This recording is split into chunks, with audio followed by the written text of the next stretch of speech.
ब्रेकनंतर एक मोठी बातमी आहे। संभाजीनगर दरोडा प्रकरणामध्ये ही नवी माहिती समोर आलेली आहे। आता ताब्यात असलेला जो आरोपी आहे त्याच्याकडून महत्त्वाची माहिती समोर येताना दिसते। संभाजीनगर दरोडा प्रकरणामध्ये यश लड्डाला परदेश दौऱ्याचा स्टेटस ठेवणं भोवलेलं आहे, कारण जेव्हा त्यांच्या मुलांना हा स्टेटस ठेवला त्याच्यानंतर याची माहिती लड्डा यांच्या मित्राला मिळाली आणि त्यानंतर त्या मित्रानं चोरांना टिप दिल्याची माहिती समोर येते।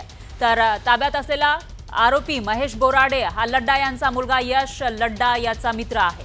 यश लड्डाचं स्टेटस बघून महेशनं दरोडेखोरांना घरात कोणी नसल्याची टीप दिली आणि परदेश दौऱ्याचं स्टेटस यश लड्डानं सोशल मीडियावर ठेवलं होतं, अशी माहिती डीसीपी प्रशांत स्वामी यांनी दिलेली आहे। त्यामुळे आधी बाळासाहेब इंगोले आणि आता महेश बोराडे यांनी आपल्या मित्राचा घात केल्याचं समोर आलंय। तर यश लड्डाला परदेश दौऱ्याचं स्टेटस ठेवणं चांगलंच भोवल्याचं दिसतंय, कारण त्यांच्या घरामध्ये जेव्हा ते बाहेर गेले तेव्हा चोरी झाली आणि तब्बल 5 किलो सोनं चोरीला गेलं। दरोड्याच्या ह्या प्रकारामध्ये गुन्हा उघडकीस आलेला आहे। त्याच्यामध्ये आम्ही आतापर्यंत 12 आरोपी अटक केलेले आहेत।